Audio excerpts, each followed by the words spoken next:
Gandang gabi po sa bawat isa mga kapatid. Sister Cora po ito ng Church of the Living Faith Valenzuela. Tayo po ay nasa ating TLF Prayer Fasting and Daily Devotion Season 11 na may pamagat pong itataas, itatanghal,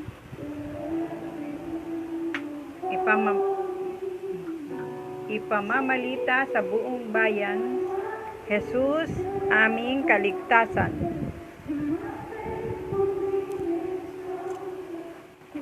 Ang pamagat po ng tema ng ating pag-uusapan sa gabing ito mga kapatid ay hakbang sa pakikipagkasundo sa Diyos. Pero bago po yun, tayo po ay dumako sa panalangin. Aming dakilang Diyos na makapangyarihan sa lahat, sa pangalan po ng aming Panginoong Jesus, at sa patnubay po ng iyong Santong Espiritu, O Diyos, kami po ay nagpupuri, nagpapasalamat in behalf of my family. Father God, we praise you and we thank you for this day. Salamat po sa oras na ito na muli kami, Panginoon, nagpapakumbaba, nagpapasakop, at nagpapalinis ng banal na dugo upang kami maging karapat-dapat sa iyo sa oras na ito. Salamat po dakilang Diyos, pangunahan niyo po kami ng iyong Santong Espiritu at magpakahayag ka po, O Diyos, sa aming kalagitnaan. Thank you, Father God. Thank you, Jesus. Thank you, Lord. In Jesus' name we pray. Amen. Mapagpalang araw pong muli sa bawat isa, mga kapatid. Sister Cora po ito na patuloy po na nagkahayag ng salita ng Panginoon sa araw na ito. Salamat po. Layunin po ng Diyos na magkaroon tayo ng kapayapaan at buhay na masagana at buhay na walang hanggan. Yan po mga kapatid. Sabi po dito sa salita ng Panginoon ay may katanungan po nga pala sa atin. Bakit hindi maranasan ng napakaraming tao ang kapayapaan at masaganang buhay na ito na ninanais ng Diyos na mapasa atin? Sabi po dito, ang layunin po ng Diyos sa ating mga buhay, kapayapaan at buhay. Sabi po, mahal po tayo ng Diyos at nais niyang magkaroon tayo ng kapayapaan, buhay na sagana at buhay na walang hanggan. Nasabi po kasi sa Biblia, sa John 3:16, mga kapatid, gayon na lamang po ang pag-ibig ng Diyos sa sangkatauhan. Kaya't ibinigay niya ang kanyang kaisa-isang anak na si Jesus upang ang sino mang sumampalataya sa kanya ay hindi mapahamak kundi magkaroon ng buhay na walang hanggan. Yan po ang sabi ng ating Diyos sa atin. Alam niyo mga kapatid, sa pagkakataong ito ay pagbubulay-bulayan po natin ang salita ng Panginoon tungkol po sa kaligtasan ng bawat mga nilalang ng Diyos. Ito po ay mahalaga sa ating mga buhay dahil ang buhay po natin dito sa lupa ay pansamantala lang. At habang tayo po ay nandito sa lupa, ay kailangan pong malaman natin at makilala natin sa ating mga buhay ang ating Panginoong Jesus. Siya po yung pinadala ng Diyos dito sa sanglibutan upang magkaroon po ng katubusan ang lahat ng mga nilalang ng Diyos. Sabi nga po dito, nilikha po tayo ng Diyos na kawangis niya upang magkaroon ng masaganang buhay. Hindi po niya tayo nilikha na parang mga robot na basta na lamang siyang mamahalin at susundin. Binigyan tayo ng Diyos ng kalayaang makapamili. Yun po yung tinatawag natin na free will na binigay sa atin ng Panginoon. Ngunit, pinili po nating suwayin ang Diyos at gawin ang anumang maibigan natin. Dahil po dito, nahiwalay po tayo sa Diyos. Di po ba mga kapatid, sabi nga po sa Biblia, ang lahat po ay nagkasala at hindi nakaabot sa kaluwalhatian ng Diyos. Sabi po yan. Dahil po sa ating mga kasalanan, tayo po ay nahiwalay sa Diyos. Kaya nga po ang sabi ng ating Panginoon sa salita niya, ang kamatayan daw po ay ang kabayaran ay kasalanan. Pero ang kaloob na walang bayad ng Diyos ay buhay na walang hanggan sa pamamagitan ng ating Panginoong Hesus. Marami po kasi mga tao, mga nilalang ng Diyos na marami po silang pagnanais, pagtatangka na maabot ang ating Panginoon. Marami pong paraang sinubukan ang mga tao upang maibalik na muli ang kanilang pakikipag-ugnayan sa Diyos. Yan mga kapatid. Meron pa nga po na sumasabi sila sa relihiyon. Tapos po, sumasapi sila sa reliyon, tapos po ang kanilang moralidad inaayos nila, nagiging tapat sila. At isa pa po yung philosophy, yung pong filosofiya nila sa buhay ay inaakma po nila sa Panginoon Diyos. Pero sabi po sa salita ng Panginoon, may daang matuwid sa tingin ng tao, ngunit kamatayan ang dulo nito.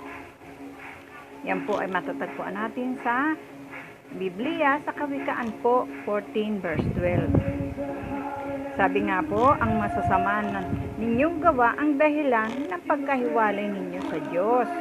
Nagkasala kayo kaya hindi ninyo makita at hindi kayo marinig ng Diyos. Ibig sabihin po mga kapatid, mga kaibigan, kaya po pala tayo nahiwalay sa ating Panginoon ay dahil po sa ating kasalanan, sa ating mga kasalanan. At kaya po hindi tayo naririnig ng Diyos dahil ang kanya pong mukha ay nakapaling sa kabila at hindi po niya tayo dinidinig dahil nalulungkot po siya at nababalisa po siya dahil sa ating mga kasalanan. Pero ang Panginoon Diyos po ay gumawa ng kaparaanan. Pinatunayan po ng Diyos ang pag-ibig sa atin nang pamatay po si Kristo para sa atin nung tayo'y makasalanan pa. Napunta po si Yesu Kristo sa krus, ngunit muli po siyang nabuhay. Binayaran niya ang parusa sa ating mga kasalanan at siya ang nagsilbing tulay sa pagitan ng Diyos at ng tao. Ibig sabihin po, namatay po ang ating Panginoong Hesus dahil po sa ating mga kasalanan. Inako po niya yung mga kasalanan na dapat po ay tayo ang tumanggap ng kaparusahan. Pero dahil po sa dakilang pag-ibig ng Diyos sa bawat isa sa atin, binigay nga po niya ang kanyang kaisa-isang anak na si Jesus upang maging katubusan ng lahat ng kasalanan ng mga tao. Kaya po, sabi po nga sa salita niya, kapagkat iisa ang Diyos at iisa ang tagapamagitan sa Diyos at sa mga tao. At ang taong yun ay walang iba kundi ang ating Panginoong Hesukristo. Mga kapatid, kailangan magtiwala tayo kay Hesukristo bilang Panginoon at tagapagligtas ng ating buhay. Tanggapin natin siya sa pamamagitan ng pananalangin natin sa Kanya. Sa pamamagitan din po ng personal na paanyaya sa Kanya. Aanyayahan po natin ang ating Panginoong Hesus sa ating mga buhay. Nais po natin na magkaroon tayo ng masaganang buhay, na may kapayapaan, may kagalakan, at magkaroon din po tayo ng buhay na walang hanggan. Ibig sabihin po nun, pag nawala po tayo dito sa lupa, doon po pupunta ang spirito natin sa kaharian ng Diyos dahil tinanggap po natin ang kanyang anak na si Jesucristo na ipinadala niya po dito sa lupa. Okay po ba mga kapatid? Sabi nga po, kung ipapahayag ng iyong bibig na si Jesus ay Panginoon at buong puso kang sasampalataya sa Kanya na siya'y muling binuhay ng Diyos, ibig sabihin, maliligtas ka. Yan po ang pangako ng Diyos. At saka po, kung tatanggapin po natin ang ating Panginoong Jesus, bibigyan niya po tayo ng karapatan na maging anak ng Diyos. Ayan, mga kapatid. Sa oras pong ito, kung nais niyo pong tanggapin ang ating Panginoong Jesucristo ngayon, narito po ang ating mga kaparaanan. Aminin po natin ang ating mga kasalanan. Tunay po na lahat po tayo ay nagkasala. Ang sabi nga po, tayo po ay isang maruming basahan sa harapan ng Panginoon. Dito po sa pangalawa, talikuran po ang ating mga kasalanan. Ibig sabihin po, magsisi tayo ng ating mga kasalanan. Iwaksi natin yun sa ating mga buhay at maging banal tayo sa harapan ng Panginoon. At pangatlo po, sumampalataya ka na namatay si Jesucristo para sa iyo sa krus at muli siyang nabuhay. Sa pamamagitan po ng panalangin, aanyayahan natin ang ating Panginoong Jesucristo na pumasok at manguna sa ating buhay sa pamamagitan po ng banal na Espiritu. Tatanggapin po natin ang ating Panginoong Jesus bilang Panginoon at tagapagligtas po natin. Doon po sa mga nakapakinig ng salita ng Panginoon sa oras na ito, kayo po ay inaanyayahan ko na sumunod po sa panalangin. Ito po yung panalangin ng pagtanggap natin sa ating Panginoong Jesus bilang Panginoon at tagapagligtas po ng ating buhay. Sabi po, ganito po ang panalangin. Kung kayo po ay sa mga oras na ito ay binibigyan po ng conviction ng Panginoon na tanggapin po ang Panginoong Jesus sa inyong mga puso, kayo po ay inaanyayahan ko po na sumabay sa panalangin. Sige po, tayo po ay manalangin. Sumunod po kayo sa akin bilang pagtanggap po sa ating Panginoong Jesus. Tatanggapin niyo po siya bilang Panginoon niyo at tagapagligtas ng inyong buhay. Sige po, manalangin po tayo mga kapatid. Kayo po ay sumunod sa akin. Ito po ay panalangin ng pagtanggap sa ating Panginoong Jesus. Ama namin Diyos na makapangyarihan sa lahat. Salamat po sa hapon ito. Nalaman ko po na ang aming pong Panginoong Jesus ay siya po pala ang dakilang takapagligtas na pinagkaloob sa amin ng Diyos upang maging Panginoon namin at tagapagligtas ng aming mga buhay.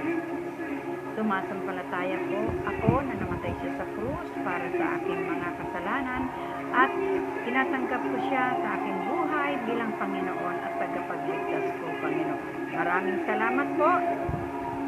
Inaanyayahan kita, Panginoong Jesus, na pumasok sa aking buhay at maghari ka sa oras na ito. Salamat po. Salamat po, Panginoon, at pinagsisisihan ko po ang aking mga nagawang kasalanan at mga pagkukulang at nawa, Panginoon, matanggap mo po ako bilang anak mo. Thank you, Lord. In Jesus' name we pray. Amen. Hallelujah, Lord. Ayan. Doon po sa mga tumanggap, ako naman po muna ang mananalangin at ipapanalangin ko po kayo sa oras na ito. Sige po, tayo po ay muling pumikit. Aming dakilang Diyos, salamat po sa pagtanggap ng aming kapatid na ito, Panginoon. Saan man siya naroroon, saan man siya nakikinig sa oras na ito ng iyong mga salita, ay tulungan mo siya, Panginoon, magbago. At salamat po sa pagtanggap niya sa aming Panginoong Jesus na tunay binigyan mo po siya ng panibagong araw, panibagong buhay na muli ay mamumuhay siya ng naayon sa iyong kalooban, susunod sa iyong kalooban at maglilingkod po siya sa iyo, O Diyos. Maraming salamat po sa buhay niya, Panginoon. Salamat po sa kalakasan na binibigay niyo po sa kanila. Thank you, Lord. In Jesus' name we pray. Amen. Ayan, mga kapatid. Ito po ay simula lamang ng magandang buhay para kay Kristo. Sabi po, yung mga luma po nating pagkatao ay wala na po yun. Tayo po ay mga bagong nilalang na sa ating Panginoon Diyos. Sa paningin po niya, tayo po ay bagong nilalang. At upang lalo pa pong mapalalim ang ating relasyon sa Panginoon, lagi po tayong magbabasa ng kanyang salita at makipag-usap po tayo sa kanya araw-araw sa pamamagitan ng pananalangin at maaari din po nating ibahagi sa iba ang ating naranasan na napuspos tayo ng Espiritu ng Panginoon, ang kapangyarihan niya po ay sumaating. At ganun din po, makisalamuha po tayo sa ating mga kapatiran, sa ating mga kapwa Kristiyano, ating mga kapwa na tumanggap po sa ating Panginoong Hesus. Tayo po ay nangangailangan din po tayo ng magandang isang halimbawa. Ipakita po natin sa ating mga kaibigan, mga kapamilya na tayo po ay may bagong buhay sa pamamagitan po ng pagmamahal sa ating kapwa at pagmamalasakit din po sa kanila. Ayan po mga kapatid, yan po yung paraan na tayo ay magiging malago at matibay na Kristiyano sa paningin ng ating Diyos. Salamat po. Ngayon po ay dadako naman po tayo sa ating pananalangin sa gabing ito. Panalangin po natin ang ating bansang Pilipinas, ganoon din po ang iba pang mga bansa, ang ating pong mga churches, ang ating pong mga family. Sige po mga kapatid, tayo po ay lalapit sa Panginoon. Aming dakilang Diyos na makapangyarihan sa lahat. Maraming salamat po sa pangalan ng aming Panginoong Jesus at sa patnubay po ng iyong Santong Espiritu o Diyos. Kami Panginoon lumalapit sa iyo, nagpapakumbaba at patuloy kami nagpapalinis ng banal na dugo upang kami po'y maging karapat-dapat sa iyo, Panginoon. Maraming salamat po, Panginoon, at salamat po sa mensahe na nahayag po sa oras na ito, Panginoon. Nawa yung nakapanood po, Panginoon, tumanggap sa iyo, Panginoon. Kilala mo sila, alam mo ang kanilang pangangailangan. Ikaw po ang tumugon sa lahat ng ito, Panginoon Diyos. Salamat po. Dalangin po namin sa iyo, Panginoon, ang aming bansang Pilipinas at ang tatlong islands nito, Lord, Luzon, Visayas at Mindanao. Bless mo po, Panginoon, ang lahat ng mga nakatira dito, O Diyos. At nawa, Panginoon, magkaroon din po sila ng pagkakataon na makakilala sa iyo ng lubusan, maranasan nila ang masaganang buhay, maranasan nila ang kapayapaan at kagalakan sa kanilang buhay, O Diyos. Salamat po, Panginoon. Bless niyo po ang lahat ng aming mga government officials. Nakikita mo, O Diyos, ang kanilang mga gawain, ang kanilang mga objectives sa buhay, kung bakit sila naglilingkod sa aming bansa, sa aming mga iba't ibang mga departments, Panginoon, ng aming gobyerno. Tulungan mo sila, Panginoon Diyos, maging matatag sila sa mga gawa ng kaaway, maging matibay sila sa mga pagsubok na lagi nilang kinakaharap. At salamat po, Panginoon, din sa buhay nila at doon po, Panginoon, sa mga government officials na nakikita mo po na ang mga ginagawa nila ay hindi nakalulugod sa iyo, O Diyos. Bigyan mo po sila, Panginoon, ng conviction. Magpakahayag po ikaw, Panginoon, sa kanilang mga buhay. Ipakita mo po sa kanila, O Diyos, na ikaw po ay Diyos na buhay.